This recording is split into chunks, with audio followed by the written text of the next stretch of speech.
গল্পের ঝিমলিতলায় আপনাদের সকলকে স্বাগত জানাই। গল্প পড়ছি আমি কস্তুরী। আজ পড়ছি গৌতম দের লেখা ঘুঘুরাম।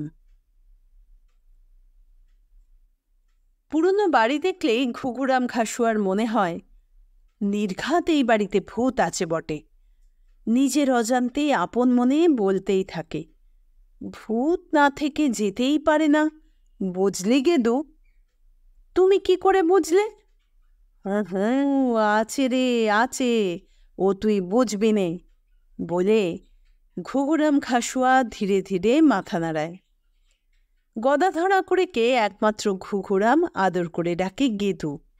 গ্রামের আর কেউ ডাকে না, কেননা ঘুঘুরাম খাসুয়া গেদুর গুরু, মন থেকে মেনে নিয়েছে সে। তাই ডাকটা গদাধরের কানেই মিঠা মিঠা লাগে। এক কথায় গুরুকে তার ভালো লাগে। বলো কি হে ঘুঘুদা, গদাধরা করে চোখ গোল গোল করে বলে। তার যেন কিছুতেই বিশ্বাসই হয় না। যা বলি ঠিক বলি, বুঝলি?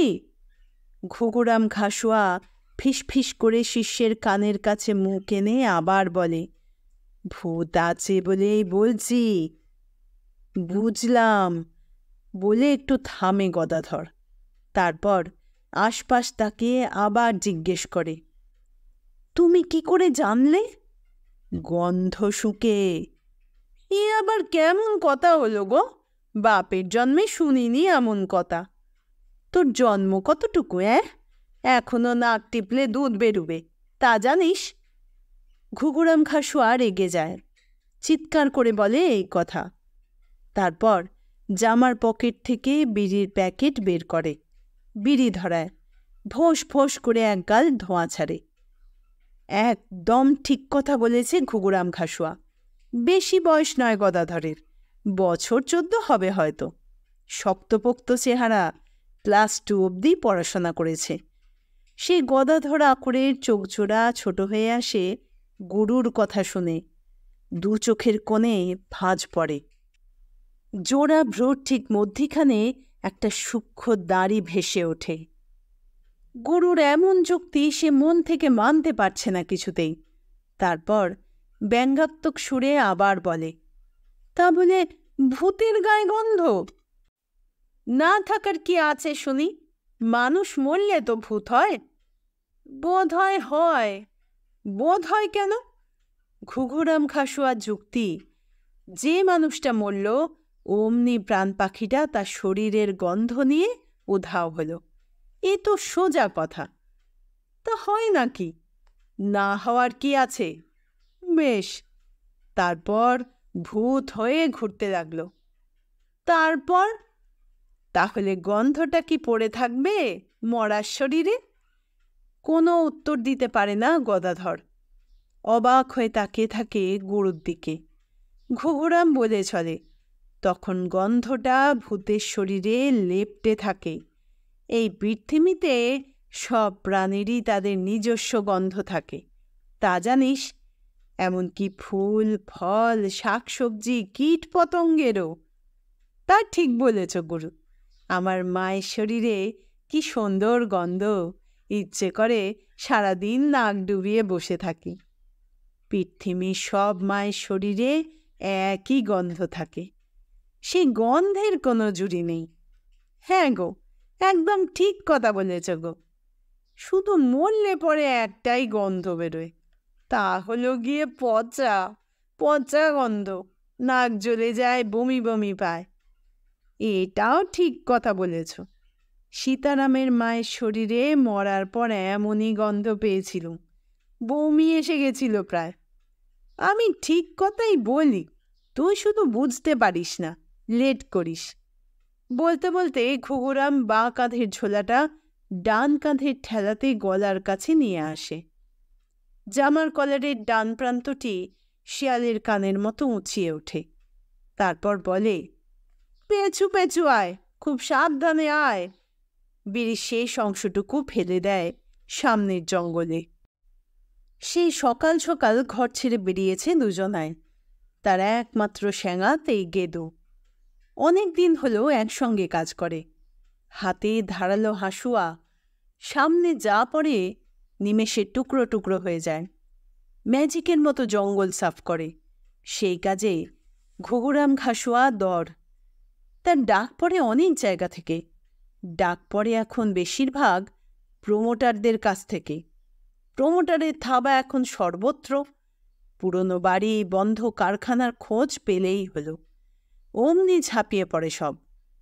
তখনই ডাক পড়ে ঘুঘুরামের। ঘুঘুরামের চেহারাটা অনেকটা ঈশ্বর পাটনির মতো। তো জঙ্গল সাফ করতে করতে কখন যে ভূত ধরার নেশা চেপে বসেছিল মনে, তা ঘুঘুরাম বুঝতেও পারেনি। পরে জেনেছিল গদাধর গুরুর এই নেশার কথা। প্রথম প্রথম সে বিশ্বাস করত না, অবাক হতো। বলতো, বলো কি গুরু, ভূতকে কি ধরা যায়? হ্যাঁ, ধরা যায়। মাথা খাটাতে পারলে ধরা যায়। তুমি দেখতে পাও? পাই তো, আলবাত দেখতে পাই। তোমার ভয় করে না? মোটেও না। ভয় কেন পাবো? ও তো মানুষ ছিল এক সময়, এখন ভূত হয়েছে। আমাকে দেখাতে পারবে? পারবো, খুব পারবো। সেই থেকে গদাধর করে ঘুঘুরামের সঙ্গে একেবারে ইঁটুলি পোকার মতো লেগে আছে। এখনো অবধি সে ভূত দেখেনি। ভূত দেখার ভীষণ শখ। মায়ের কাছে শোনা ভূতের বর্ণনার সঙ্গে চাক্ষুষ মেলাতে চায়।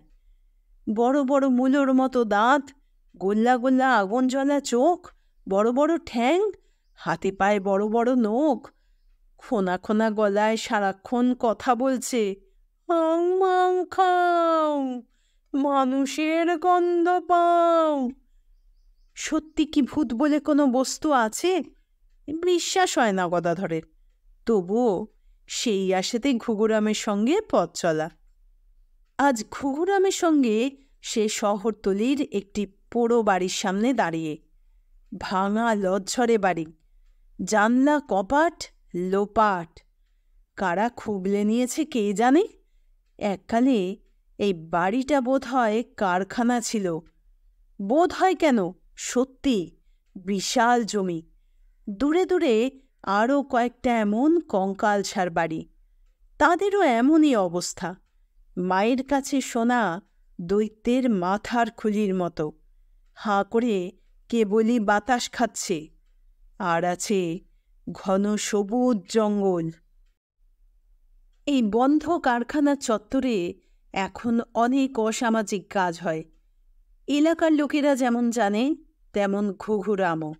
এরপর এইসব কারখানাতে বড় বড় আবাসন হবে। অনেক অনেক সুন্দর সুন্দর মানুষ আসবে, ঘন ঘন গাড়ি যাতায়াত করবে। কারখানার পাঁচিল ভেঙে পড়েছে জায়গায় জায়গায়। ভিতরের গাছগুলো অনেক বড় হয়েছে।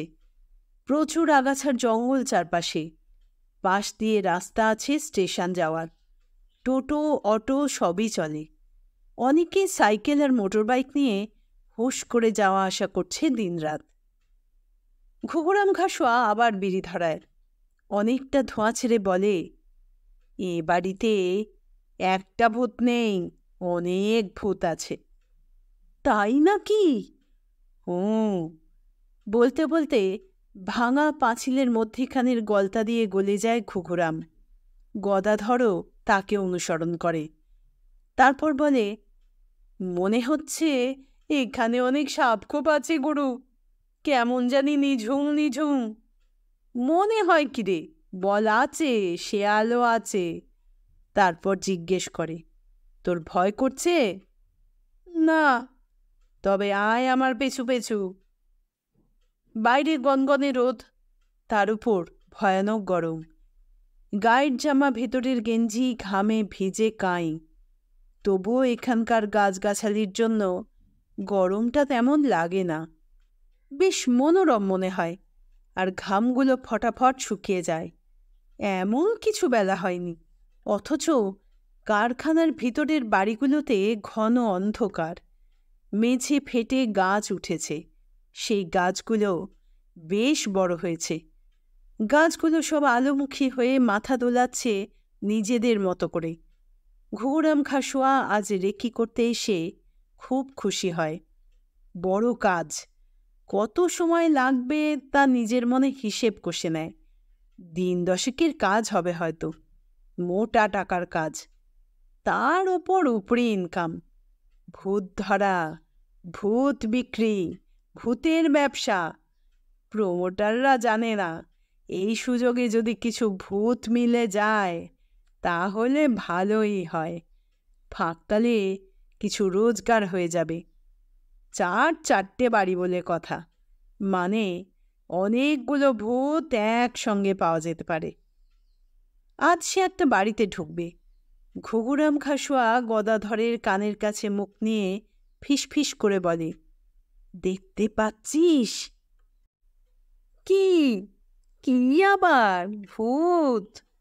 কই, না তো। আমি তো স্পষ্ট দেখতে পাচ্ছি, একটা নয়, অনেকগুলো একসঙ্গে। তারা ছানাপোনাদের নিয়ে খেলছে, হই হই করছে।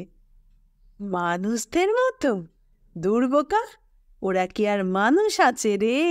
ওদের আত্মা ভূত হয়ে কারখানার টানে এখনো টিকে আছে এইখানে। কই, আমি তো কোনো কিছু দেখতে পাচ্ছি না। আমি তো পাচ্ছি, এই জন্য তো লেখাপড়া হয়নি মোটে, গবেট কোথাকার। আরও একটু বড় হ, তখন বুঝতে পারবি। বলতে বলতে দুহাতের তালু একসঙ্গে করে ঘুঘুরাম খাসুয়া খুব খুশি হয়, লাফিয়ে ওঠে, 1 বার 2 বার 3 বার। তারপর 1 2 করে কর গুনে বলে, 5টা ভূত আছে রে, তার মধ্যে গোটা 2 ছানা, 4টিখানি কথা নয়। গদাধরা করে বুঝতে পারে না ঘুঘুরামের কথা। সে ভূতের খোঁজে এদিক সেদিক তাকায়। জঙ্গল আর অন্ধকার ছাড়া সে আর কিছু দেখতে পায় না। মনের মধ্যে প্রশ্নের ধাক্কা বারবার চিমটি কাটে, কোথায়, কোনখানে? ঘুঘুরাম কাঁধ থেকে ঝোলা নামায়, ঝোলা ফাঁক করে বলে, ওরে গেদু, ধর ধর, শিগগির ধর। বলতে বলতে ঘুঘুরাম ঝাঁপিয়ে পড়ে ভূতেদের ওপর। 2 হাতে ঘাড় ধরে এক এক করে পাকড়াও করে ভূতগুলোকে, তারপর ঝোলায় পড়ে। ভূত ধরতে অনেকটা কসরত করতে হয়েছে তাকে। তারপর ঝোলাটা কাঁধে ফেলে সোজা হয়ে দাঁড়ায়, একটা বড় করে নিঃশ্বাস ফেলে। বিড়ি ধরাতে গিয়েও ধরায় না। তারপর পুলকিত হয়ে বলে, অনেক দিন পর একসঙ্গে এতগুলো ভূত পেয়েছি। গদাধরা করে কিছু বুঝে উঠতে পারে না। বলেন কি গুরু, তার কি মাথা খারাপ হয়ে গেল নাকি? আমি তো একটা ভূত দেখতে পেলুমনি। বলেও ফেলে সে মনের কথাটি। তাইলে এই ঝোলাটা কাঁধে নে, তখন বুঝতে পারবি। বলেই ঘুঘুরাম খাসুয়া এক ঝটকায় গেদুর কাঁধে চাপিয়ে দেয় নীল কাপড়ের ঝোলাটি। তারপর বলে, কি মনে হচ্ছে, বুঝতে পারছিস কিছু? ভারী, বেশ ভারী। ভারী তো হবেই, 5টা ভূত বলে কথা, তাদের তো ওজন হবেই। বলেই ঘুঘুরাম এক গাল হেসে নেয়। এবার একটা বিড়ি ধরাতে পারে সে। ভাবতে ভাবতে জামার পকেটে হাত ঢোকায়, একটা বিড়ি বের করে কানের কাছে 2 আঙুলে পাক মারে, তারপর ধরায়। এই ভূতগুলো দিয়ে কি করবে তুমি? চালান করব। কোথায়? কোথায় আবার? কথা শেষ করতে পারে না ঘুঘুরাম খাসুয়া। তার আগের মতো হেসে ওঠে। সেই হাসিটা ডিগবাজি খেতে খেতে বন্ধ কারখানার ভিতর আছড়ে পড়ে। গদাধরের মনে হয় কারা যেন প্রবলভাবে চিৎকার করছে, চিৎকার করেই চলেছে, কিছু যেন বলছে, বুঝতে পারে না সে।